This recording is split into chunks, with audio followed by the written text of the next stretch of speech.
Powered by the Apocalypse game? I don't think I've run one. I did I've definitely once. played in several. And Theta did run one. I did 2 sessions of Dungeon World Dungeon several World. years ago. Cool. How do you like? What's your takeaway? What's your impressions? Because I've got a bunch of these PBTA games, and I've run a couple of them also, and I still don't feel like I fully have wrapped my head around it. Like I said, I only ran 2 sessions, and it was a long time ago. But I mean, it was all right. I'm always coming back to the front system, though. Fronts is very cool. There's a lot of cool stuff. Pitching Griff the idea the other day that Fronts would be an amazing way to run a time travel game. Oh, interesting. Well, because that's what they are, right? This is what happens if the players don't interact with a thing. So just turn the fronts into a very long time scale. Yeah. Here's what happens if the players don't jump 50 years in the future. Or rather, here's what happens 50 years down the line. So that, you know, your worlds, your timescape isn't super random. It's, okay, this is the base of the world. The players did not interact with Biff, so now Biff is running all this shit. So, you know, just throw things out there. The front system is amazing. Yeah, that makes a lot of sense too, because you only have to track the state of 3 things, right? And based on, you know, where the characters last left any of those 3 things, you can extrapolate. You know, extrapolating into the past is easy. Things are less developed than they are now. Extrapolating into the future is the tricky part, but you could do that because you only have like 3 things you need to worry about, basically, and you know where the party has left those 3 ideas, you know. So it could be a lot more than 3. I guess, right, it could be a lot more than 3. I guess the strength of it is that it abstracts, like, large-scale movements of troops, or individual villains, or horrible, you know, like, it basically, you know, storm encapsulates systems. Their goals and what they're going to do all in one thing. And it also lets you, like, okay, here's their goal. They're gonna find the information about the Grail. Okay, what do they do after that?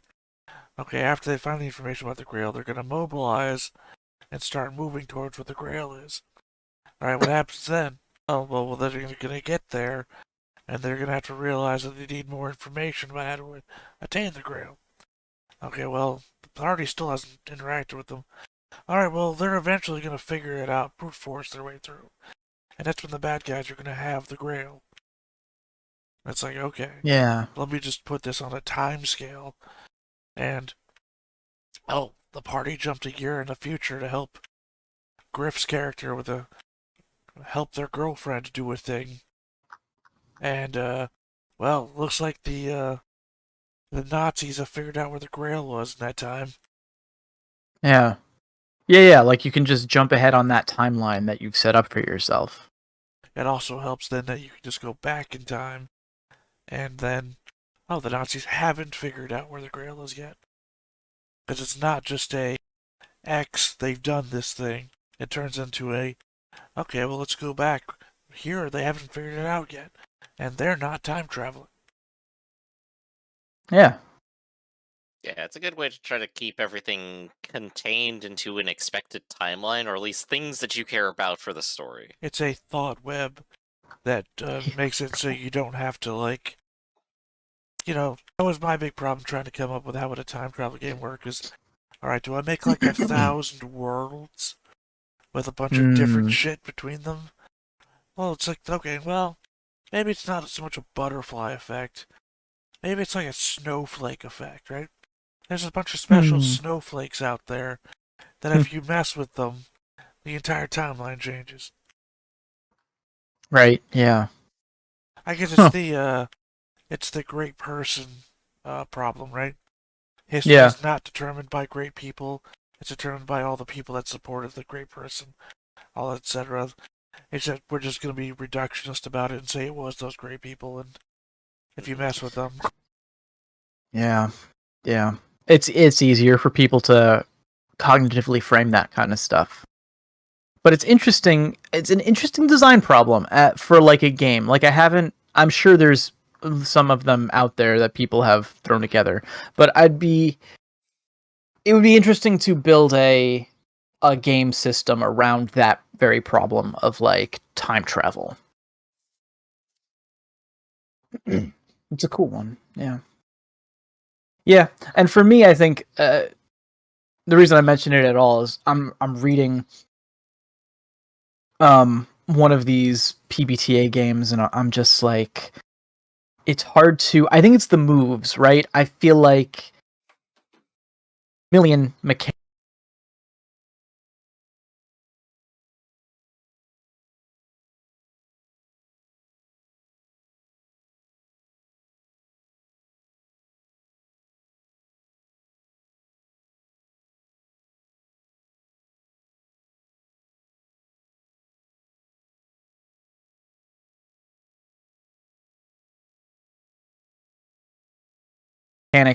In like a narrative while we're playing, and anyway, that's just. I guess you only really need to remember the basic ones, and you could just like put that onto like a single notepad. Depends on the game. Yeah, right. Some of the games and it have depends like on the game. 12 basics, and it's like. Oh, they're crazy then. Yeah, well, I mean, Masks had a ton of basics.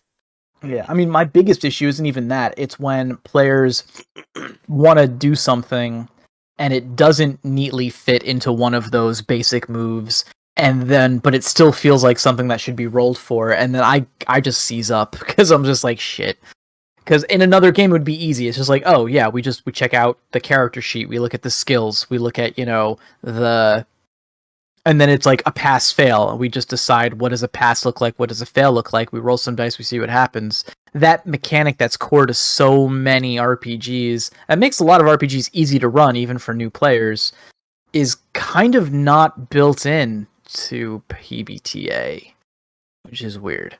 I mean, there is like the catch-all, like defy danger move, right? Which is just like, oh, and if no other move supplies, then here's just an ability check. And I guess that could be something, but that feels kind of like a cop-out also. No, I don't know. Anyway, that's the conversation for another time. So we're back in the woods. You guys have taken 2 captives, more or less. And you know that, you now know that the Queen Amelsand, the Queen Mother, has terrible designs for this Twitch fool creature, something to do with awakening the spirit of a dread necromancer Agamemnon and ushering in an age of darkness upon the land. Right. Not good things at all. Also, by the accounts of the cutthroat Mobile's dubious math, there's a dozen or so of these Black Knights, all told, working directly under Amelsand at this site. Plus the tomb tree, which you already ran into. Mm-hmm.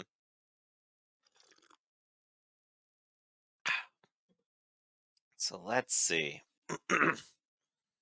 So I think at this point, maybe the best thing to do, given the knowledge that there's like a dozen of them, and the tomb tree, and a dark sorcerer all at once, and given like what our numbers are kind of like we don't have like 12 soldiers equivalently, it would probably be to take these 2 back as prisoner to the castle as evidence and work from there.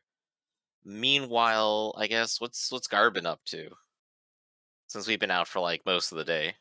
You already know what I'm up to, remember? I'm traveling with her and she's on her way out.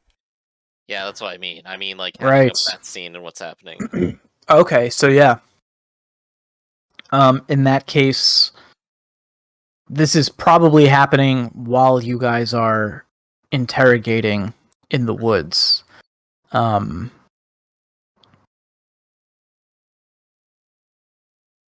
going to drop us back to the world map.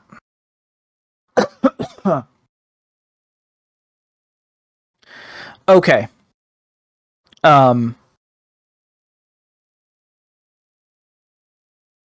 Twitch and Calpurnia. Calpurnia and her men bring Twitch in chains. They find their way through the woods to this quarry. To remind everyone, the quarry is, I think I said it was about 30 feet, which then was like 10 paces deep.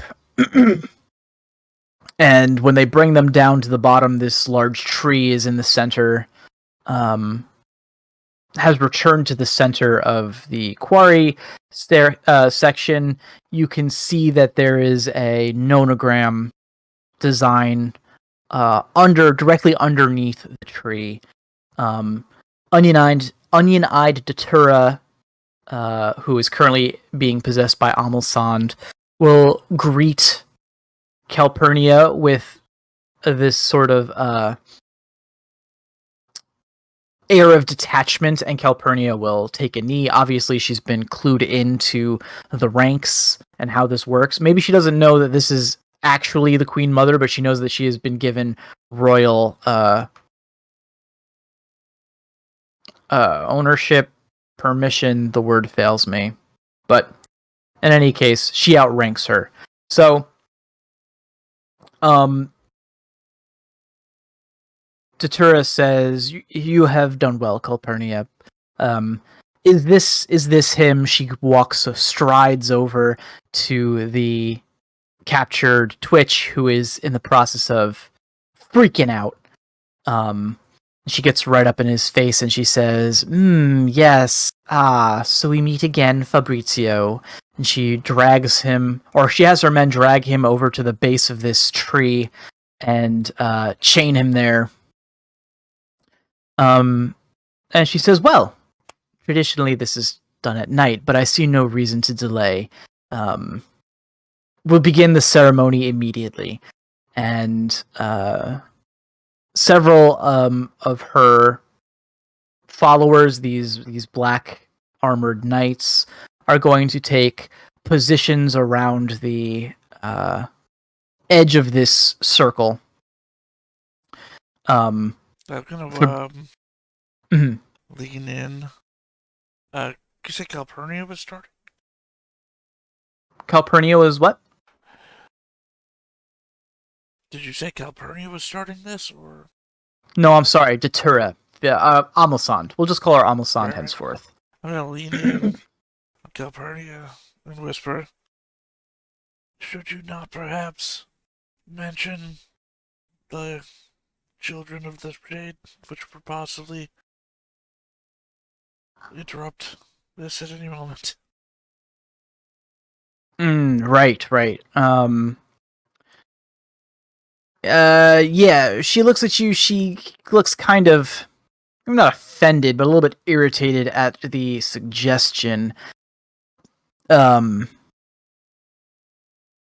She says the lady does not need to know.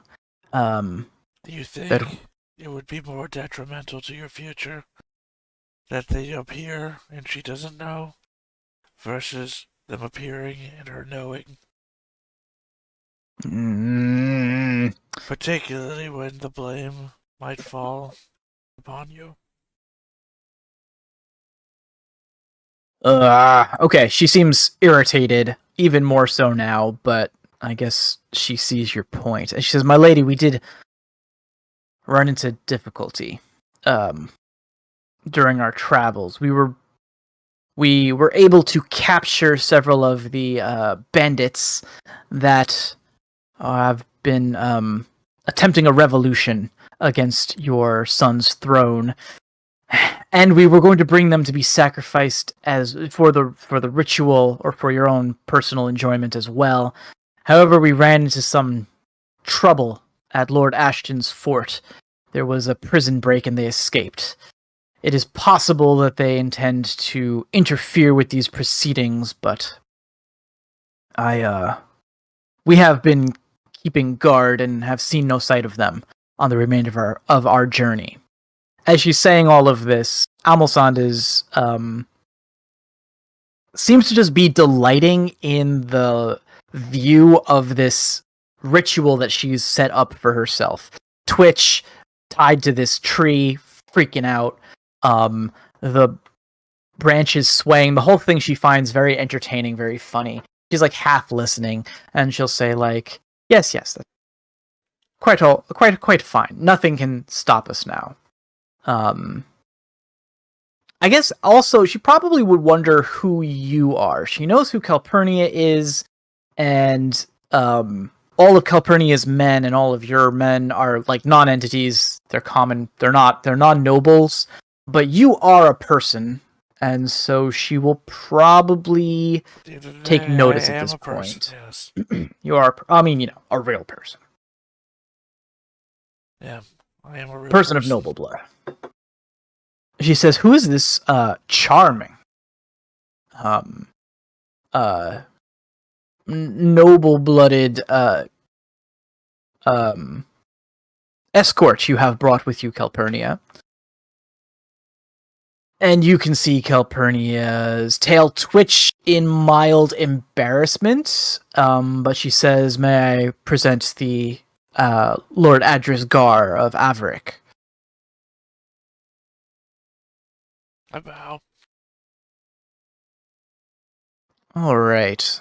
Almosand is sizing you up. She says, "Lord Gar, we have not been introduced before. Well, if you've earned Calpurnia's trust, then you are, I'm sure you're quite worthy of being here with us now. However, I must ask what it is that has compelled you to journey this far into this place." Well, you see, I have my finger in a number of pies across the continent, and some are more delicious than others.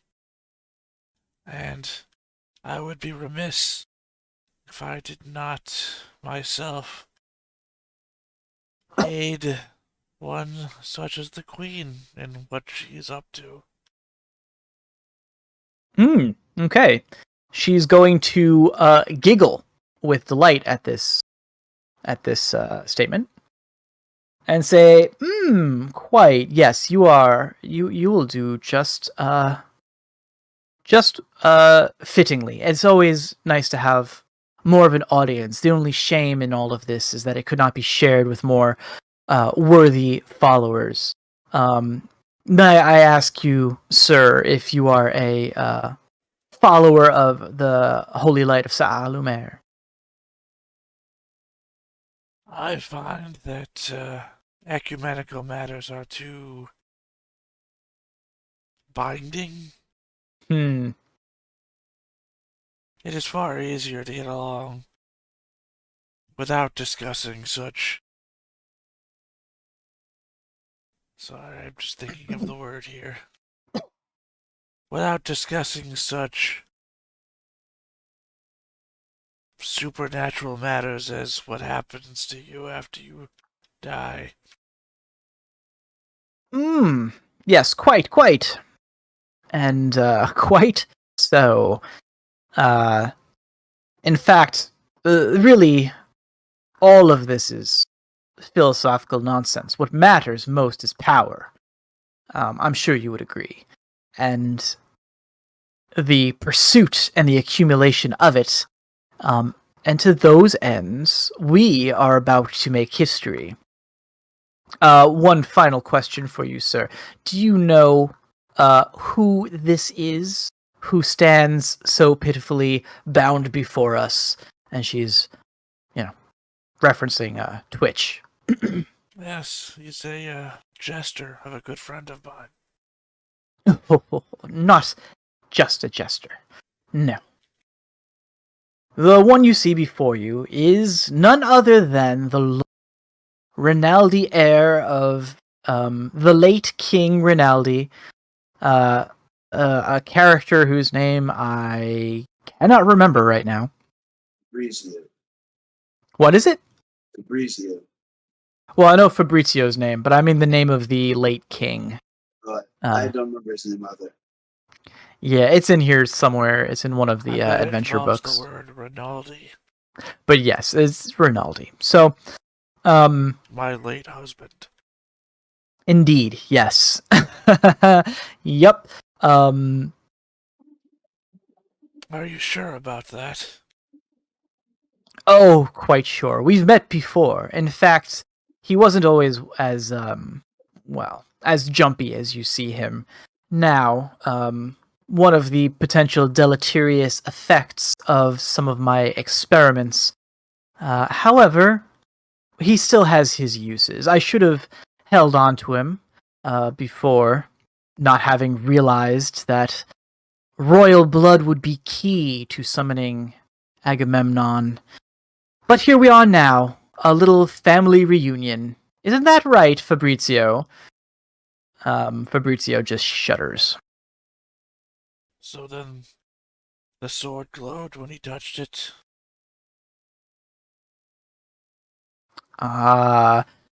She said, sword? And she looks over at Calpurnia. Calpurnia had forgotten as well. She says, oh yes, milady, we recovered the Rinaldi heirloom sword, along with the bandits. Even though they escaped us, we still have it securely in our possession. And to this, she kind of like gives a little dismissive flick of her wrist. Apparently the sword does not hold much meaning for her. Would it not be prudent to at least try it? Oh, that silly superstitious, Oh, I mean, I suppose it could be done, but I have no interest in I mean, what is a light superstition shows. other than an unproven supernatural fact? This is interesting. I think this would take some real convincing. As of right now, she has no reason. She's convinced that he's the heir. And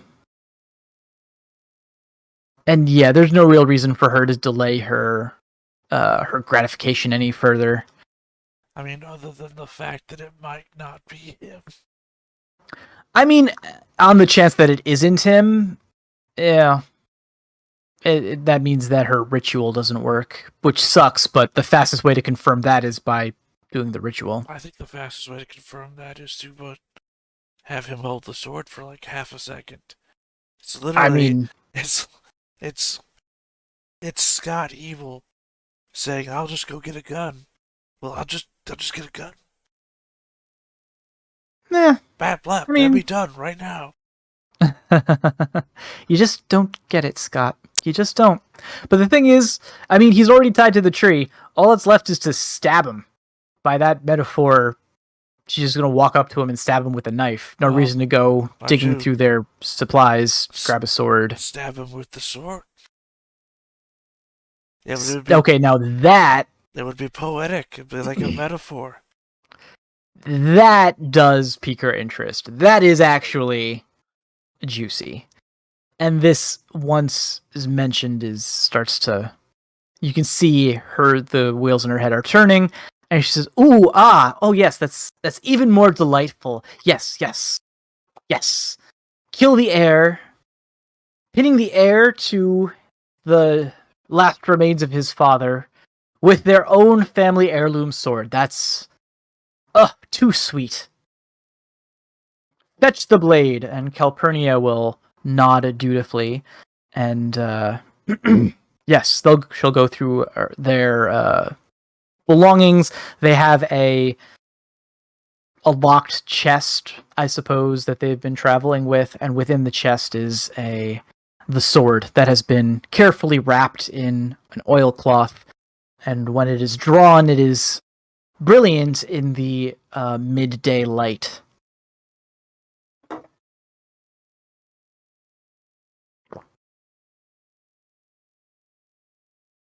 Yeah, I think... Now, I guess I should also point out, there aren't a dozen knights here.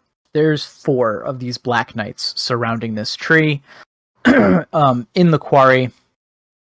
And Almosan says, I just need a moment to savor my victory. You're about to see something. You're about to see the dawn of a new era, Sir Gar and good Calpurnia. And she will take the Rinaldi sword from Calpurnia, and she's gonna go and recite the ancient words and kill an heir to the throne. There's one more person in the clearing with her. This is the thaumaturge who we saw during the last fight. So I'm just imagining the you remember Waterworld, the movie? Yeah. The guy who has to measure the oil at the bottom Yeah. of the tank. Oh, thank God. Oh, thank God. Oh, thank God. I mean, the dude got tortured every day by the other guy, so... And he was in perpetual... There were all those, like, open flames, and he was living in perpetual fear of, like, dropping a match or something in there. Oh, no, I mean Twitch has been tortured nearly every day as well. Right, yeah. Oh, Twitch. Oh, thank God. Oh, thank God. Twitch doesn't seem thrilled, actually. He's not... Doesn't seem excited about what's going down. But then Twitch never seems thrilled about anything that's happening to or around him.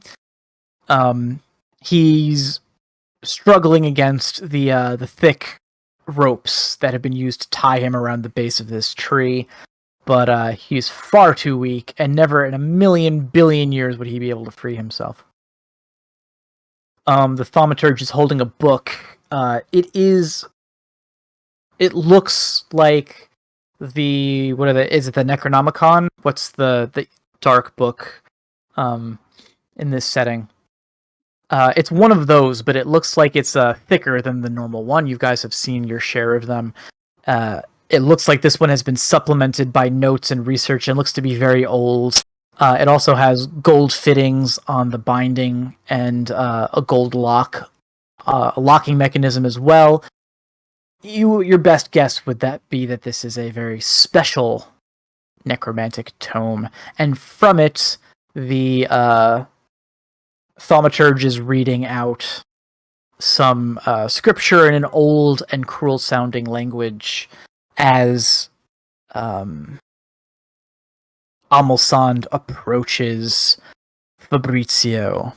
The entire passage takes only a couple minutes to recite, and then Amalsand says, whispers to, she says loud, she says, and with this I usher in the dawn of the new age. All hail the queen! And, she's gonna take the sword and run Fabrizio through the heart. Ching!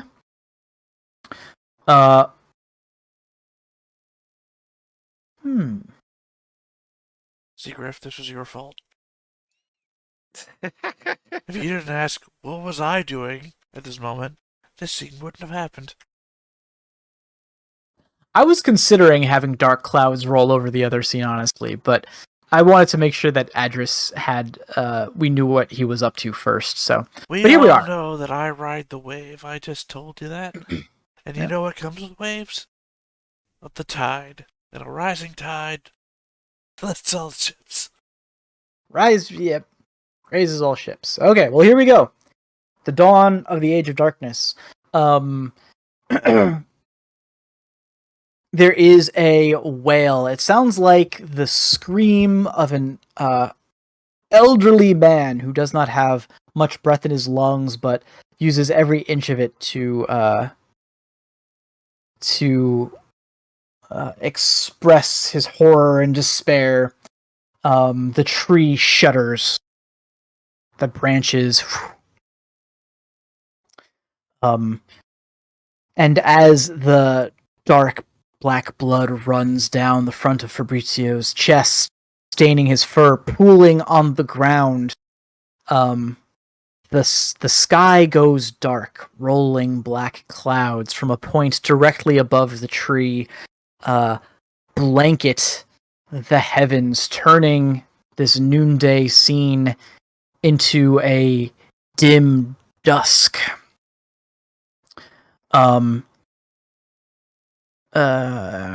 Yeah. So the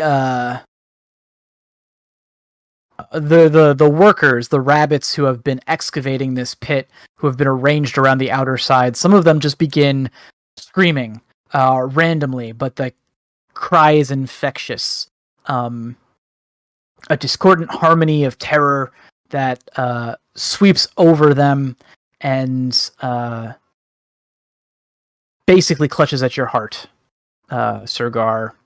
Even Calpurnia seems a little bit disturbed by what she's seeing as winds unknown in origin begin to whip around Amelsan's cloak. Her face is a mask of pure triumph and success, and she cackles with joy. Lightning splits the sky. You're getting the general picture, right? Yeah, most DC movies these days. Yeah, right. Yeah.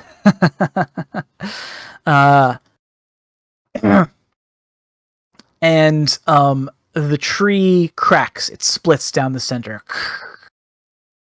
And from the depths of it, a coiling black smoke rises out. Think like Jafar in genie mode, kind of. A horrible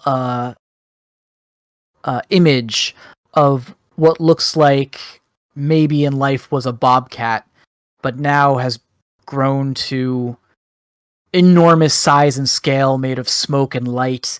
It has a horrible jack-o'-lantern face. Its eyes and its mouth glow, and it stares down and says, "The prophecy is complete. The true lord of Calabria has returned. All will kneel in the presence of Agamemnon." As if being psychically compelled to do so, everyone in attendance will kneel. I would like for those really as Adris, are you going to kneel or would you rather not? I guess I'll try not to, but if I fail, obviously, then I still kneel anyway, so... Fair enough. Okay, so let's have... This is definitely going to be will. I'd say presence could also apply here. Will presence. Yeah, I'm open to other suggestions as well. If there's any other gifts you think might apply to... I think courage or bravery would be an excellent candidate. It's not so much that I'm resisting, I just always... You know that gif of John Travolta, just they insert him in any scene where something huge is happening and just him holding a coat looking around?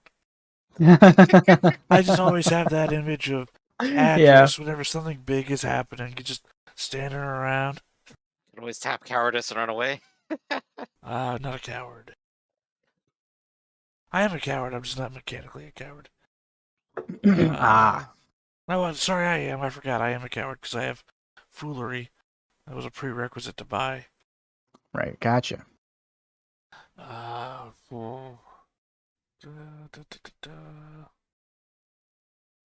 guess nothing really applies here. Obnoxious fool doesn't bow.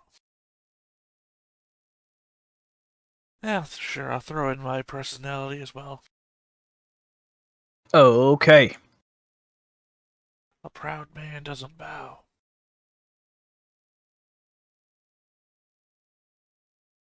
Hey, I see 2 successes. Okay, so like you said, you're looking around. Everyone around you is falling to their knees in terror, with the exception of Lady Amelson. It is the two of you are standing. Amelson's eyes are locked on this Agamemnon monster. But yes, he looks to her and he looks to you. And Agamemnon speaks in a tone that seems to vibrate the very ground beneath you. And says, "Ha! two who dare defy my claim. Who be you? Speak. I try to, before Al-Assad has a chance, Go right ahead. to quickly move over to where she is standing. Yeah, she is surprised as hell. I put an arm over a what was his name? Her, him? Sorry, her onion-eyed Datura. Datura is is a dude though, right? No, Datura. She's a shrimpy little female deer. Oh, okay. I think I was thinking like I don't know, would that be an Italian name? Daturo? Daturo, yeah, but I think it's Datura with Right, an A. yeah.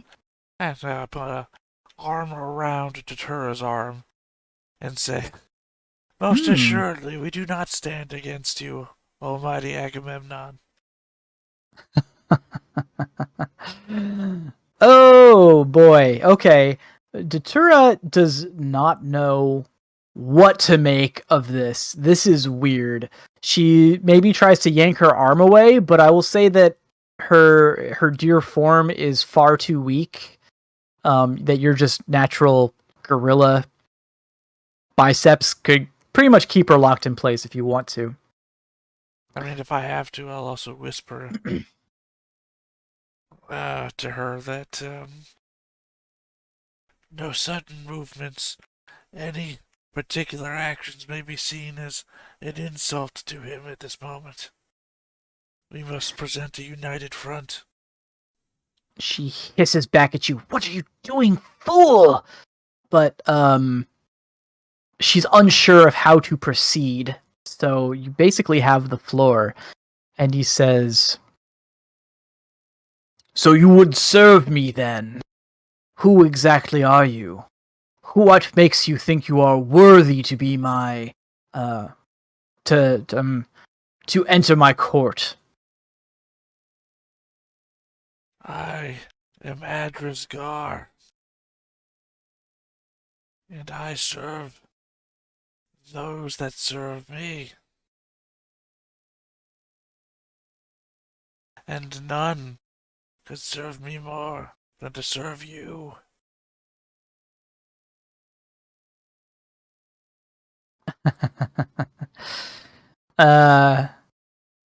Its eyes fall on Datura, Amelsand.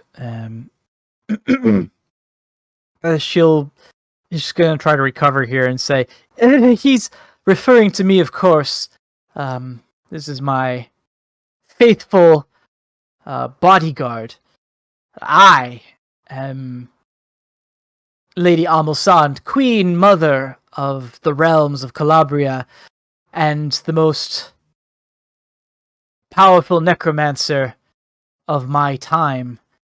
And I would join with you, mighty Agamemnon, to rule is in your name, and to mete out your justice among those living souls of the land."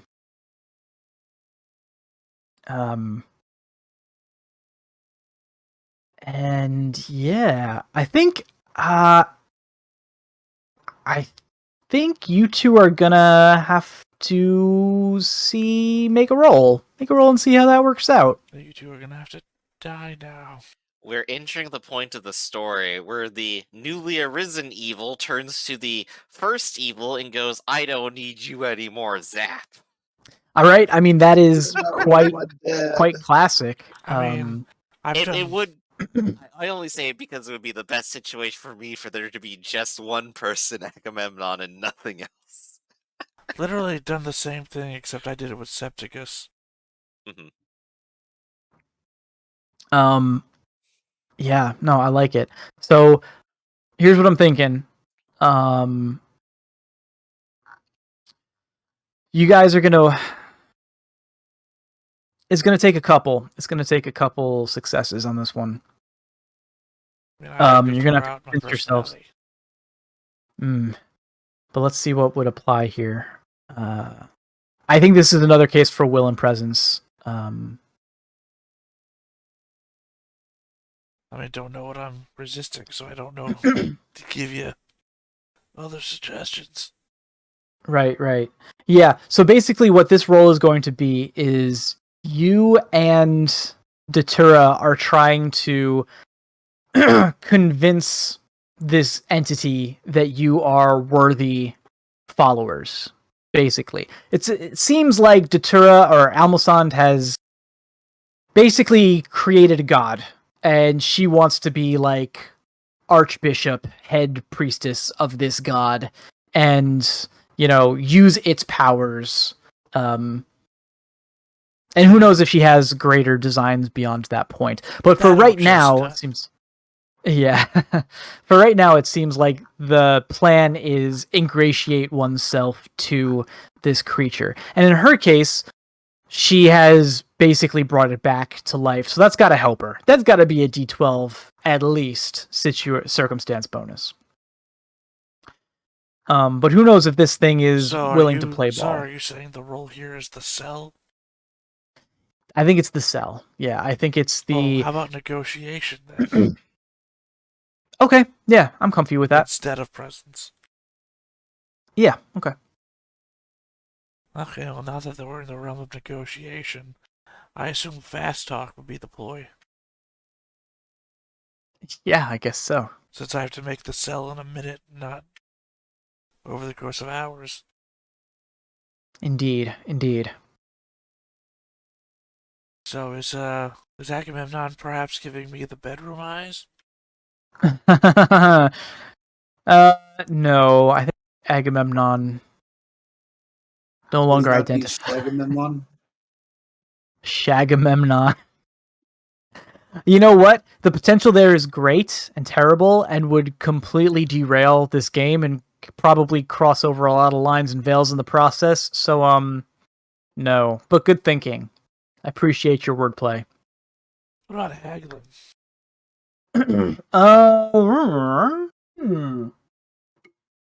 I don't hate it, but at that point, I feel like haggling has to apply to like a transaction. It's not like to make a sale, it's to make a better sale, right? You already have to have something agreed on. Shit, I can't open the right book now. Can somebody give me the exact wording on oratory? I don't have my reference up. Yeah, and I recently changed all of my extension links now, so it opens up in the wrong thing, so I can't fast open it. Hold on, I'm pulling up my index here. Oratory is page 59. I say I don't have the book open at the moment because I can't get the right one. When giving a public speech about an academic topic, a call to action worthy of a great leader, a winning debate point in negotiation, or just winning announcing debate your point in negotiation. Thank you. That's all I was looking for. Why I am useful to you. The winning debate point in this hashtag negotiation.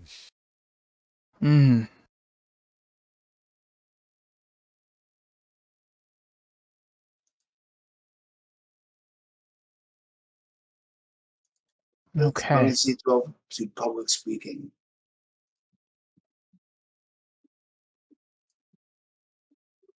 Because otherwise, unless he enjoys having nobles serve him.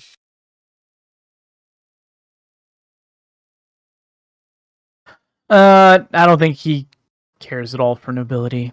Then I think that's all I've got. Okay. Include the D12 for Amelsan's help with this. But we're looking for...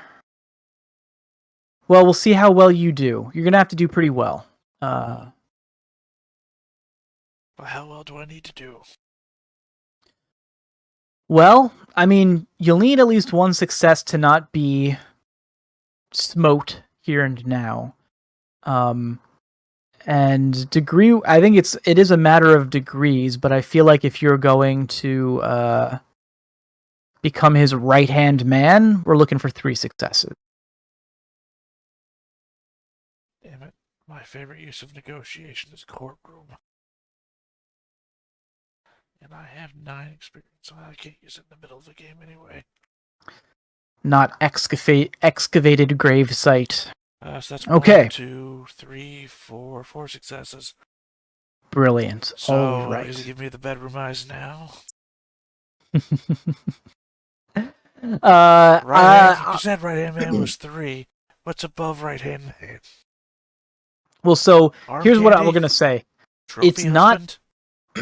It's not that he. I mean, you can't get more. I don't know. You can't get any higher than, Agent of Agamemnon on Earth or Servant of Agamemnon, but you can get higher than Amelsand.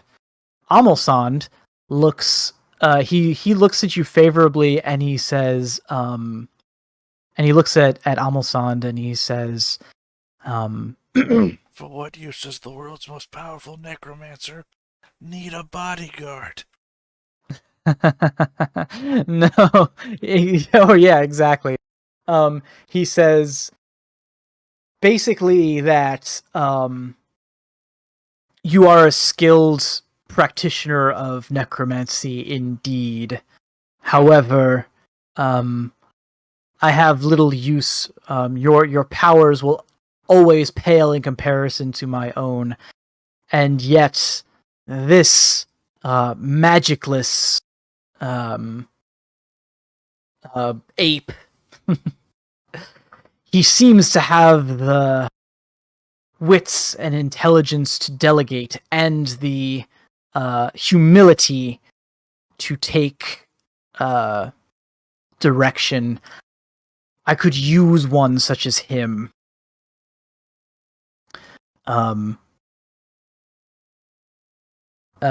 He is going to grin and look at you, Adris, and look at Amelsand, and he'll say, however, I still am indebted to you for completing the ritual and reawakening me to this fertile land. So, I shall finally grant you the peace that you seek, the power that you seek. Amelsand is shuddering now because she knows very well what is about to happen. She shakes her head in protest and begins to stammer out some sort of denial or claim or perhaps magic spell, but it is moot. He reaches down a smoking clawed paw and picks her up by the waist. And immediately the flesh begins to run like water off her bones. Think the Ark of the Covenant. She starts out with a scream, but it quickly dissolves as her vocal cords go. And a moment later, she is nothing but a juicy skeleton dangling limply from between the fingers of this Agamemnon creature. He drops the bones and they rattle to the ground, and he says, a puppet. Quite an amusing ploy. However, none are safe now that Agamemnon rules. And his laughter grows louder, as does his visage. And I think he's gonna just start killing everyone. I think all of the rabbits die. These people just wilt, essentially, as if they were flowers being exposed to heat lamps. The Black Knights as well. Their swords can do nothing to save them. They clatter to the ground. Could I try to interject as I watch everybody else die? Yeah. You're the only one here who's being killed. No, I understand that. Yes. I would like to rush over to Calpurnia's side and say, Your Lordship, if you could spare at least this one, she is my wife and she serves me well. Ooh.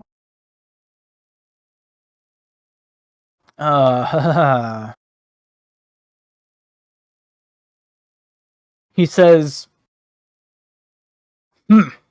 well, I suppose, as you are now my servant for all time, I can afford a moment's generosity. Do not ask me of anything again, Sir Gar. Your life belongs to me now, as does hers. Calpurnia, her eyes are wide. Sorry. That was it. Oh, okay, yeah. So Calpurnia's eyes are wide. She's like shaking like a leaf, essentially. But he bellows again, and another wave of foul necromantic energy radiates out from him, and the bodies of these recently fallen creatures begin to animate and rise as zombies. Is Winter with you? Because that would mean bad things for Winter. Yeah, no, Winter's dead. Yeah, Winter's dead too. Winter's not only fist. Winter was here. Winter combat saves. Unless you mean that Winter had pissed to that I save. rushed over to save Calpurnia, and not him. I mean, Yeah, he probably would be. Look, He does that like, I'm riding Sir my wave Gar. here. Hey, Winter at the last second silences Agamemnon. Traitorous swine. There you go. Yep. hey, I mean, also my 2 bodyguards were also here, so Yeah. I had to betray at least 3 people to save Calpurnia's life. Interesting. But yeah, there you go. I'm riding a wave here, guys. I've told you. Yeah, I think we should pause this scene at this point. It's fair. It's fine. Yeah, because I think you are out of immediate danger, as is Calpurnia, who you chose to save. Bad things for the kingdom. I think, did we leave? We left the rest of the party with in the woods with those, with the Black Knights, right? Yep, with those 2. Okay, so yeah, you guys are discussing what your next plays should be. Certainly When we have time. certainly there's time. They were still out here getting more. They clearly need to finish digging if they were grabbing more people. I'll give you I'll give I'm you just being silly. Don't mind me. I'm not asking. yeah. Okay. If you had a plan that required time, maybe I would consider giving you a little bit of time. But I feel like the dramatic move here is you see dark clouds rolling over and basically turning the day into night. These are This is very clearly a supernatural occurrence. This is not just like, oh, storm clouds. This is like, oh no, where has the sun gone? Yeah. Given that they've already told me about Agamemnon, I see the clouds, I can kind of put 2 and 2 together that it's happening. And I could probably conclude that there's no way we're gonna run there and get there, like, by the time to stop it or anything. We'll get there, like, as Gar's scene is, like, ending over there, honestly, right? Probably. So Yeah. I do have, like, the academic question here of, so, given that they told me it's Agamemnon and he's back, what do I think of my chances to actually contest him in any possible way? This is also a bit of, like, me to you, GM, kind of going, it's like, do I realize that I'll just be pointed at and zapped out of existence, or are there going to be actual roles involved? Right. There's, well, I'm debating asking you to roll for this or just giving you some info. Why don't we roll? I mean, you do have academic, you have supernatural, you do have mine. Academics, I got supernatural. I still You have dark done research. magic lore, I'm pretty sure. Yeah, and you have been doing research about this guy is directly connected to these circles. So since you have been doing all of this research, it's quite possible you would know. You'd have a pretty good idea of what's going on here. Yeah. So got the mystic necromancy, so that totally counts. And this isn't the act of researching, so I'm not gonna go for that. Let's just do it. No. 1, 2, 3, 4, 5 successes. Beautiful. Okay. You know that this thing, Agamemnon, is basically a god, but is still bound by the laws that govern reality. In the same way that the undead can be smote by holy magic, that even ghosts are susceptible to the laws of magic, this thing could be fought, although it's unlikely that any mortal weapons would wound it. And in a meta kind of mechanical way, I will say this thing's going to be at least super not level. It's rolling d12s, and yeah, probably unharmable by non-magical attacks. Right. So I think I'll probably look over to Lily, and I'll probably say, there's nothing more that any one of you can do. You should take all of these soldiers back and do everything you can. Tell the Lord here and your own Lord what's happened. And of course, tell Claudette as well to be ready. And, I'll relay, the information I know so that, Lily can pass that along. All of you need to leave. I think I need to go alone now. Yes, Your Holiness.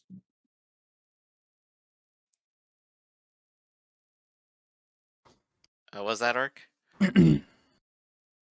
Yes, Your Holiness. Your Holiness. Yes. Lily, you've been a fantastic student. You've learned well, and in this short time I've seen that you've grown so well. Continue to read and learn, and I'm sure the whole world will open up to you, and maybe you could be a light in these dark times ahead if I don't succeed. That's gonna make me cry. Mm-hmm. I'll go ahead and I'll give Lily a great hug. Now go, and all of you too. It deals 6 points of damage. I can only pray for Gara's safety now, but I'll need slightly more than that. They having no idea. Yep. So, oh, if only you knew. Yep. So I have dismissed everyone. It is me and me alone going there. And I will apply the Lazarus Heart to myself right now preemptively. Oh, Hey. I'm sure none of you have seen the movie Arcade before. Until I refresh it, the Lazarus Heart stays on me, and if I die, it activates. In the Sounds movie good. Arcade, the heroine approaches the bad guy, gets struck down by him, and then when he's giving the laughing monologue, she had collected an extra life earlier in the game. Mm-hmm. Stands back up and defeats the bad guy, which is what I assume we're looking forward to Nice. right now. So, I head Let's out see. there. Okay. Goodness. All right, we're a little low on time, but Just a little. If you wanted to do we're a here. single beam clash, we could probably go right to it. let's do a single beam clash because we're here and we owe everyone that much at least. Okay, so yeah. You already know the scene that will greet you when you make your way to the circle. Every living thing, with 2 exceptions, here is dead. Zombies that kind of sway listlessly. They don't seem aware of anything around them except for the horrible, dark, smoking form of this strange. I said bobcat. I think lynx is actually what it is in the book. But yes, again, in life, it was a lynx with wearing dark robes, but now it's wearing robes of smoke and ash, and it is probably the size of a small building, seeming to emerge from the base of this tree, and it is muttering something. You've heard these incantations. It's obviously dark magic. Your necromancer mystic gift will. You're probably familiar with them and exactly what they are. But this muttering and humming is so loud again that it feels like it's reverberating through the ground and through the trees around you. The zombies take no notice of you. Adris and Calpurnia catch your eye.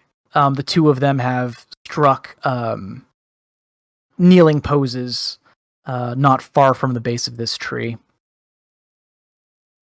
I suppose the doctor will just kind of slide into the crater at this point, approaching closer to the coiling links. The coiling links, I love it. Move this down here. I don't think ranges are going to matter a whole hell of a point, but I do want to have us on the board for posterity. Just have something to look at, right? Yeah. I'm gonna just delete a bunch of stuff.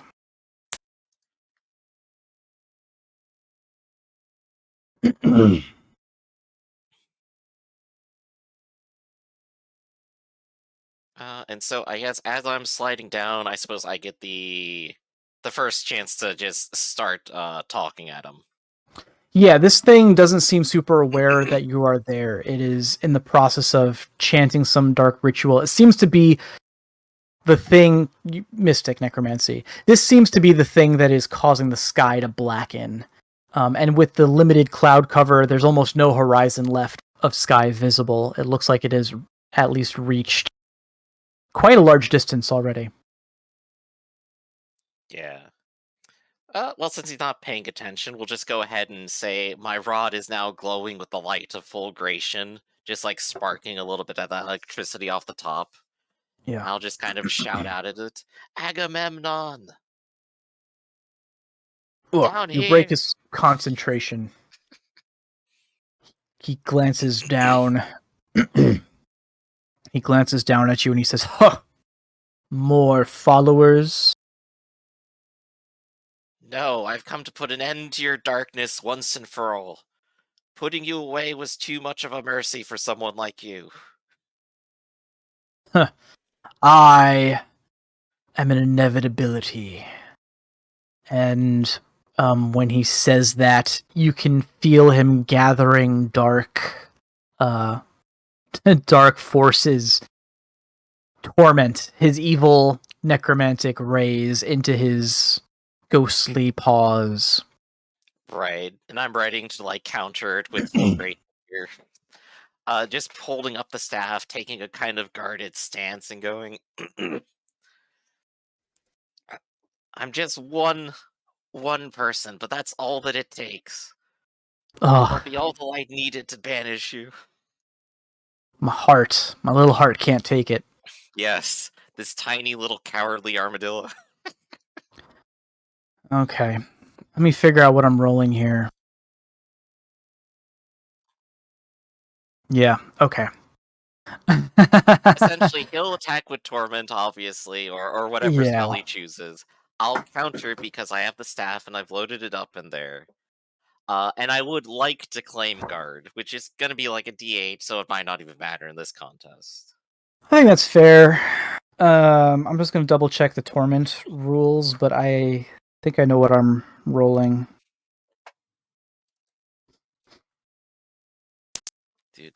Come on, voice. Hold out. We're almost done.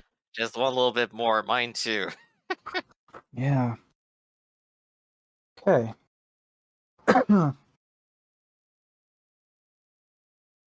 So he is going to be a supernaut, but I'm not going to be a slouch either.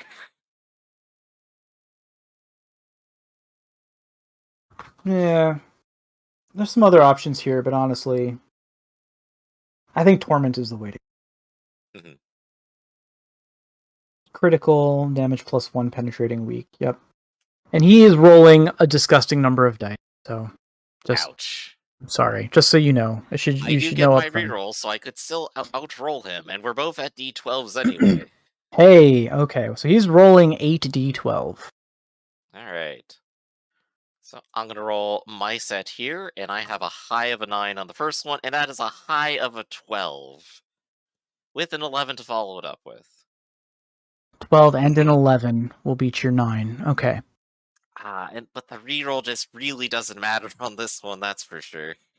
Yeah. Man, you could try and tie him and hopefully take both of you out one go. But it's so unlikely. Well, what else are you going to do with your death? Die, come back, try it again. Try a better roll where he doesn't have 8, 8, 8, and 12. Man, he has 8d12 on this. He is kind of a god, like a demigod. So. Damn. Yeah.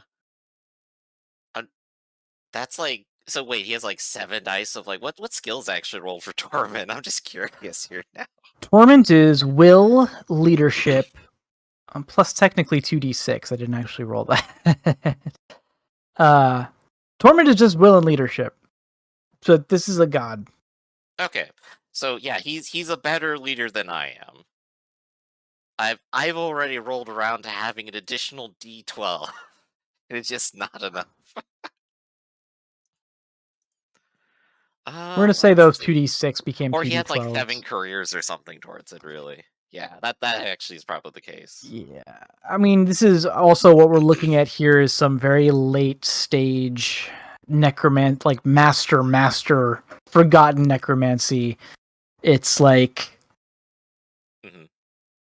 you mix up all this necromancy, you stick it in the ground for untold centuries.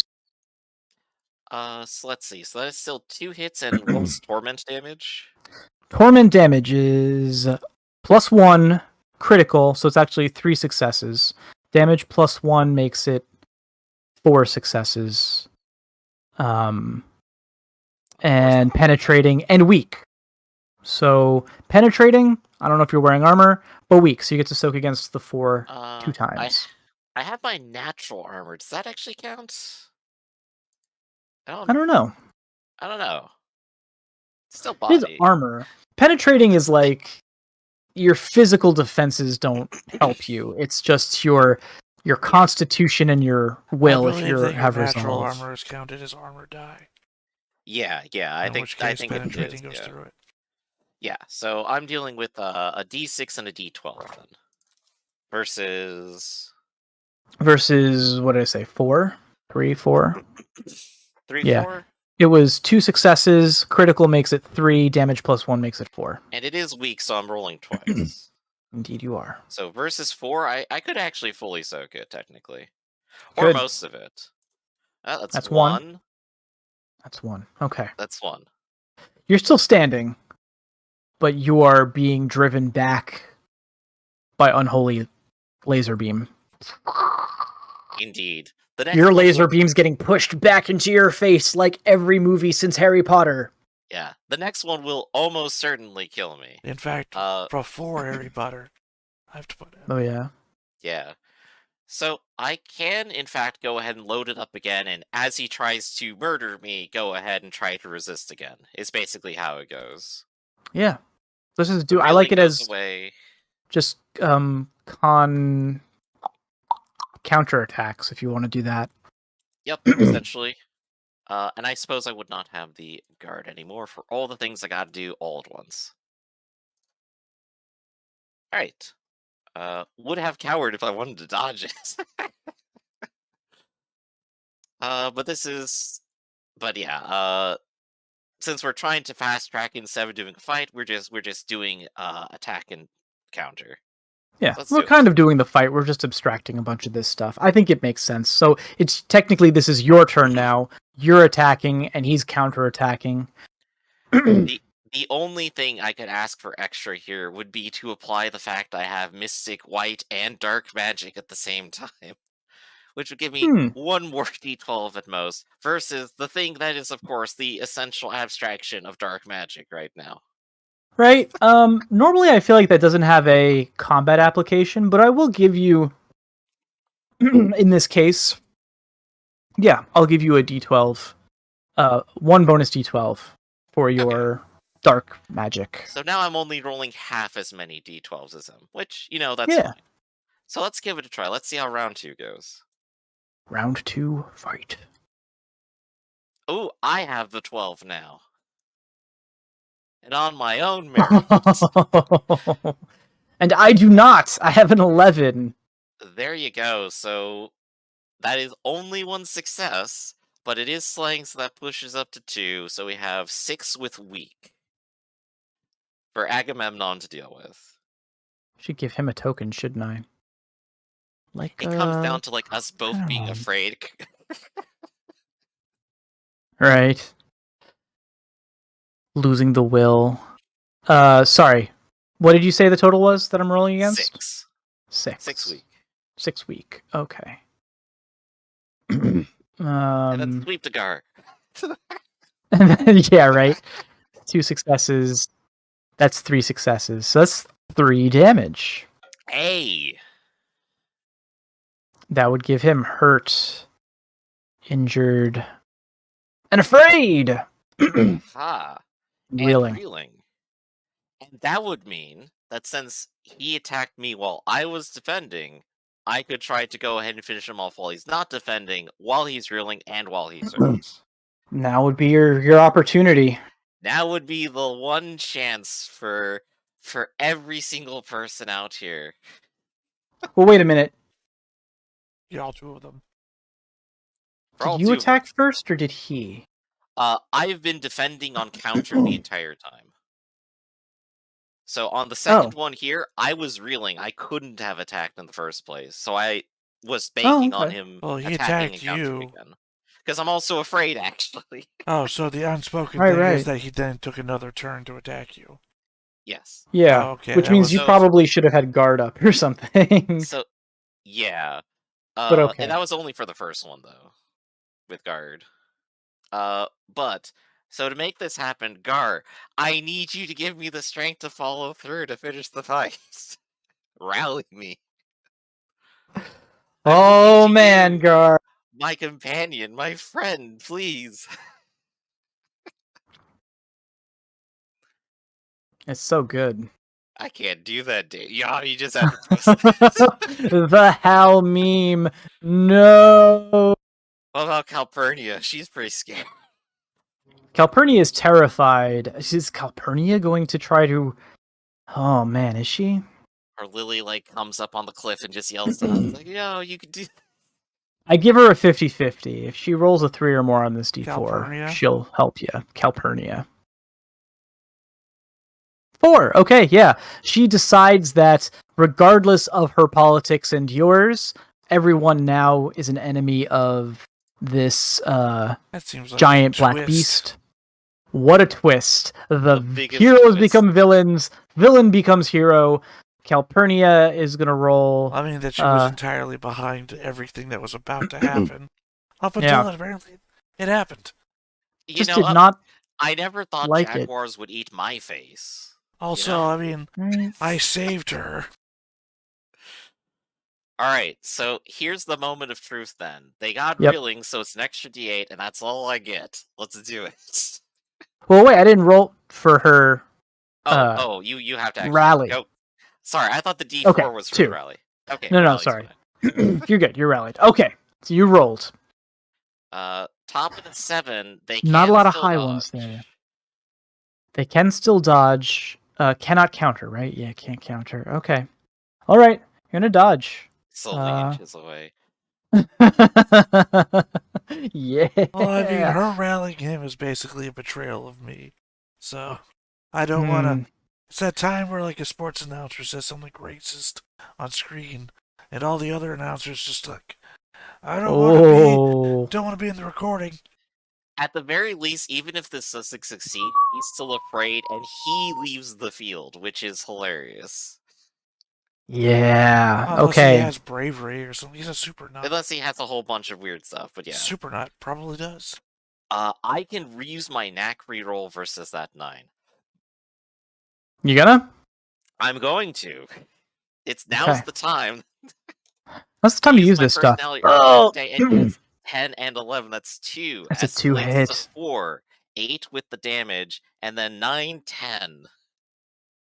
10. Jesus Christ. I cannot soak all of that. I believe you can only soak it down to overkill. Only soak it down to overkill. Yeah, I like it. I think that's good. I'm comfortable with this. Do you want to describe what happens to the dread god Agamemnon? There's a moment where the doctor's on his knees, slowly rising up, just like looking for like the light of Salomere. Just looks over to Calpurnia, his enemy, for a second, and just sees that even she's behind him on this. Stands up and just starts filling him up with this arcane light that just starts seeping through in every direction until he just disintegrates and explodes. Ugh, I love into it. a dark mist rising up into the sky, big light beam parting the clouds again. Yes. Yes, the skies part. The clouds dissipate from the center outwards, and the sun, the sirens blare. The cops come. Yeah. How dare you murder a god? So sunlight fills the area again, and this time it is accompanied by a cold, gentle rain, sun shower. The zombies that were recently raised by Agamemnon begin to wilt again, slowly curling in on themselves, motionless lumps of decaying flesh. There's a sense of peace that comes over you. Just the three of you standing in this now dead, empty graveyard, essentially. Man, that's got to be awkward. This is an awkward just moment. Like down on his knees again, just exhausted, bleeding from dark magic all over. Looks over at Gar, perfectly fine. Calpurnia completely confused. So yeah, right. Lovely weather we've been having, huh? Oh, I don't know. Man. There was a spot of rain there for a minute, but it seems to have cleared up. Sure has. Sure has, Gar. Christ, I'm going okay. to take a nap. I think that flops over to the mud. Yep. That was beautiful. I think that's where we have to end it now. With the slaying of a dark god. Well done, everybody. We did it. You did it! You saved the world from evil necromancers. No, they're Man, still out something's there. happening. Just for now. Just for now. This particular, it was all building towards this moment. And it very nearly killed half or more of the life on Calabria and ushered in an age of an apocalyptic age of undeath. But it didn't. Congratulations. And it was all because of a doctor, a holy man whose name no one will ever know. Anyway. Okay, he'll get merged with another saint later on. We all know this. Right, yeah, his story will be told. He'll be combined with like Saint Christopher or something, the one who talked to a frog once. Saint Elsewhere. Saint Elsewhere. Right? Oh my gosh, he's Doctor too. It's perfect. There we go. We did it. We killed the second campaign, everybody. Hey. I mean, in fairness, if the doctor had failed, we still had the queen out there who would obviously have been raising the resistance. Yeah, that'd be a little awkward for her. It's like, well, I'm raising the resistance to the thing that I raised. Well, you know, I guess she's palpitating it. Well, yeah, because it didn't turn out the way she wanted. Yep. And all she has the power to do is raise a necromantic army to fight the other necromantic army. Yeah. Yeah. So I wasn't conceiving of it at first, but like the idea that like, oh right, they are going to resurrect something that's just even more evil than they are. It's like, no, that's pretty much the standard narrative trope. Everything else around them dies. Also, that would have been I was starting perfect... to weigh like, could I fight 12 people? It's like, no. That also would have been the perfect coma moment, right? You come back, it's been 10 years. Lady Ambassad standing beside. No, she's an ally now. no, wait. She's with us. She's with us. It's our only hope. She's welcome to the resistance. We were almost there. We were pretty close. And I liked how this session turned out. I had no idea it was going to go this way when we started. Neither did I. I'm pleased where we ended up. Started with the retreat, ended with Dead God. interesting twists and turns along the way. We still have the goings on in Fair Marouge to tackle. Mhm. I am not going to be around next week. I'm going on vacation. Right. We'll We're need some also time still waiting to to set up see. for all of it, so that's all good.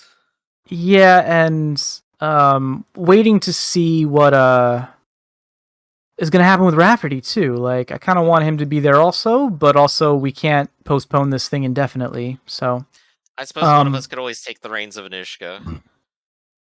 yeah, if it comes down to it, I will. If you peek behind the curtain, I do have a really nice map I found for Fair Marouge. So walled silly, yeah. As a walled city, so we can work with this. And my plan for it was just to use the battle rules in the Book of Horn and Ivory. I've already come up with some stats for where I think the current battle lies in terms of who's got advantage in which areas. But we'll talk about it and we'll play it out and see what makes sense and see what happens. And then maybe Connor will have an epic duel to save his family. He has a heroic ending. He needs one. Exactly. But yeah, okay. Anyway, thank you guys for playing. This is 2XP. I suppose I'll technically say- there's still a gift involved. I mean, technically, only really applies to the doctor. Right. I don't know, sorry, and Connor. Yeah. Honestly, for endgame, I'd probably just say, like, go with an attribute up. Make it Right, simple. yeah. No, At I this mean point- that my character is now no longer in the game, so. Your Right. your character kind of jumped ship. When I said I only thought it applied to the doctor from realizing, oh wait, the other half is Connor's half. That's why Right, I forgot for a moment. right, because Gar can't, like, cross the entire time and space to get there, unfortunately. Yeah, right. So I So guess I'll be it doing is the- kind of moot. But Yeah, I'll be doing the Connor thing next time. I mean, you know what I mean? yeah. Alright. Yeah. Okay. Well, for the doc, you can take an attribute, an increased trait. Will come in handy. Okay. Cool. So, sorry. Is it only for the doctor? We talking about- You know, I'll leave it to everybody. I mean, Gar doesn't have any way to get to the fight next session. And Connor wasn't here for this part, but Gar, have you considered sainthood? Turns out Calpurnia knows a way. And now that we're married. Let me show you the teleporter I had the whole time. yeah. So, but yeah, Ark, you did play the session. I do appreciate it, and we are kind of at the end of this thing. So why don't you also take an attribute, a trait up gift?